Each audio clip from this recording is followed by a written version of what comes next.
ಕೇರಳ ರಾಜ್ಯದ medical waste ಕರ್ನಾಟಕದಲ್ಲಿ dump ಆಗ್ತಾ ಇದೆ. ಮೆಡಿಕಲ್ ವೇಸ್ಟ್ ಡಂಪ್ ಮಾಡೋಕೆ ಮಂಗಳೂರೇ ಟಾರ್ಗೆಟ್ ಆಗಿಬಿಟ್ಟಿದೆ. ಅಲ್ಲ, ಕರ್ನಾಟಕ ಅಂದ್ರೆ ಏನು ಅನ್ಕೊಂಡಿದ್ದಾರೆ ಇವರು? ಅಲ್ಲ, ನಾವು ಡಸ್ಟ್ಬಿನ್ ಬಂದು ಸುರಿಯೋಕೆ ನಮ್ಮ ಮೇಲೆ, ಕೇರಳದವರು ಬರ್ತಾರೆ ನಮ್ಮ ಮೇಲೇನೆ ಸುರಿತಾರೆ. ಆ ವೇಸ್ಟ್ ನೀರು ಮೊನ್ನೆ ಅದು ಕಾಲುವೆಗಳ ಮೂಲಕ, ನದಿಗಳ ಮೂಲಕ ಡಂಪ್ ಮಾಡ್ತಾ ಇದ್ರು. ಈಗ ಮೆಡಿಕಲ್ ತ್ಯಾಜ್ಯವನ್ನು ಡಂಪ್ ಮಾಡ್ತಾ ಇದ್ದಾರೆ ಮಂಗಳೂರಿನ ಹಳ್ಳ ನದಿಗಳಿಗೆ. ಕರ್ನಾಟಕ ರಾಜ್ಯ ಮಾಲಿನ್ಯ ನಿಯಂತ್ರಣ ಮಂಡಳಿ ಈ ಮಾಹಿತಿಯನ್ನು ಕೊಟ್ಟಿದೆ. ತ್ಯಾಜ್ಯ ಸಾಗಾಟದಲ್ಲಿ ಮಂಗಳೂರು ಪಾಲಿಕೆಯ 2 ಟ್ಯಾಂಕರ್ ಭಾಗಿಯಾಗಿದ್ದಾವೆ. ಸಿಕ್ಕ ಹಳ್ಳಗಳಿಗೆ ಮೆಡಿಕಲ್ ವೇಸ್ಟ್ ಹಾಕಿ ಹೋಗ್ತಾ ಇದ್ದಾರೆ. ಏನಾಗ್ತಾ ಇದೆ? ರೋಗ ರುಜಿನಗಳಿಗೆ ಕಾರಣ ಆಗ್ತಾ ಇದೆ. ಜಲಚರಗಳು ಸತ್ತು ಬೀಳ್ತಾ ಇದ್ದಾವೆ. ಜೀವರಾಶಿ ಮೇಲೆ ಕೆಟ್ಟ ಪರಿಣಾಮ ಬೀರುತ್ತೆ. ಯಾಕಂದರೆ ಮೆಡಿಕಲ್ ಅದು ಕೆಮಿಕಲ್ಸ್ ಇರುತ್ತೆ. ಸಾಂಕ್ರಾಮಿಕ ರೋಗಗಳು ಹರಡುವಂಥ ಆತಂಕ ಇದೆ. ಮಾಲಿನ್ಯ ನಿಯಂತ್ರಣ ಮಂಡಳಿ ಅಧ್ಯಕ್ಷ ನರೇಂದ್ರ ಸ್ವಾಮಿ ಈ ಮಾಹಿತಿಯನ್ನು ಕೊಟ್ಟಿದ್ದಾರೆ. ನೋಡಿ, ಹಲವು ದಿನಗಳ ಹಿಂದಷ್ಟೇ ಅಲ್ಲಿನ ಕೊಳಚೆ ನೀರನ್ನು ತಂದು, ಕೇರಳದ ಕೊಳಚೆ ನೀರನ್ನು ತಂದು ಟ್ಯಾಂಕರ್ ಮೂಲಕ ತಂದು ಇಲ್ಲಿ ಡಂಪ್ ಮಾಡಿ ಹೋಗ್ತಾ ಇದ್ರು. ಇವರು ಕೇರಳದವ್ರದ್ದಿಷ್ಟೇ, ಮಂಗಳೂರಷ್ಟೇ ಅಲ್ಲ, ಗುಂಡ್ಲುಪೇಟೆ ಅಲ್ಲಿ ತಂದು ಸುರಿತಾ ಇದ್ರು. ಈಗ ಮಂಗಳೂರು ಹಿಡಿದಿದ್ದಾರೆ. ಅಲ್ಲಿ ಬಂದು ಮೆಡಿಕಲ್ ವೇಸ್ಟನ್ನು ಇಲ್ಲಿ ಸುರಿತಾ ಇದ್ದಾರೆ.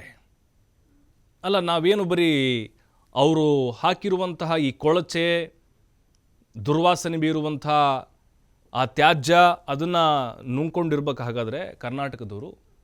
ಅಲ್ಲ, ಪದೇ ಪದೇ ಬರೀ ಕರ್ನಾಟಕವನ್ನೇ ಟಾರ್ಗೆಟ್ ಮಾಡ್ತಾ ಇದ್ದಾರೆ. ಆ ಕೇರಳದಲ್ಲಿ ಜಾಗ ಇಲ್ವಾ ನಿಮಗೆ? ಇದನ್ನು ಗಂಭೀರವಾಗಿ ತೆಗೆದುಕೊಳ್ಬೇಕು. ಸ್ಥಳೀಯರು ಕೆಲವೊಂದಿಷ್ಟು ಜನ ಅವ್ರಿಗೆ ಸಪೋರ್ಟ್ ಮಾಡ್ತಾ ಇದ್ದಾರೆ. ಒಂದು ದಂಧೆ ಇದು ಅವ್ಯಾಹತವಾಗಿ ನಡೀತಾ ಇದೆ. ರಾತ್ರಿ ಕಳ್ಳ ಮಾರ್ಗದ ಮೂಲಕ ಬರ್ತಾ ಇದ್ದಾರೆ. ತಲಪಾಡಿ ಟೋಲ್ ಗೇಟ್ನಲ್ಲೇ ಬರ್ತಾ ಇದ್ದಾರೆ.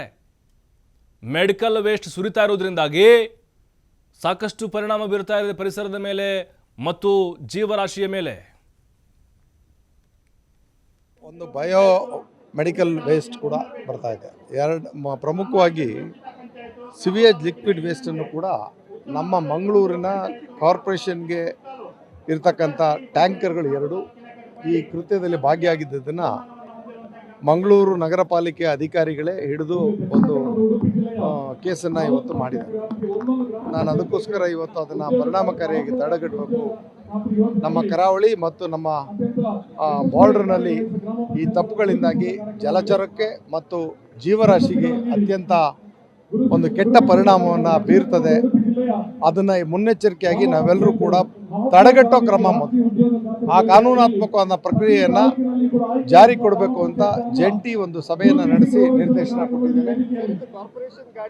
ಕಾರ್ಪೊರೇಷನ್ ಅಧಿಕಾರಿಗಳು ಅದರ ಬಗ್ಗೆ ಪರಿಣಾಮಕಾರಿ ಕ್ರಮ ಕೈಗೊಂಡಿದ್ದಾರೆ. ಎಲ್ಲವೂ ಬರ್ತಾ ಇರ್ತಕ್ಕಂಥ ಕೇರಳದಿಂದ ಅನ್ನೋದು ನಮಗೆ ಇರತಕ್ಕಂಥ ಮಾಹಿತಿ. ಅದು ಬಂದು ಏನು ಮಾಡ್ತಾ ಇದ್ದಾರೆ, ಅದನ್ನು ಟ್ರೀಟ್ಮೆಂಟ್ ಪ್ಲಾಂಟ್ಗಾರು ಹಾಕಿದ್ರು ಪರವಾಗಿಲ್ಲ. ಅವ್ರು ಏನು ಮಾಡ್ತಾರೆ, ಎಲ್ಲೋ ಒಂದು ಕಡೆ ಹಳ್ಳಕ್ಕೆ ಬೀಸಾಕ್ ಹೋಗ್ತಾ ಇರ್ತಕ್ಕಂಥದ್ದು. ನಾಳೆ ಅದು ಪ್ಯಾಂಡಮಿಕ್ ಆಗಿ ಪರಿಣಾಮ ಬೀರ್ತಕ್ಕಂಥ ಸಾಧ್ಯತೆಗಳಿರ್ತವೆ. ಸ್ಥಳೀಯ ಆಡಳಿತ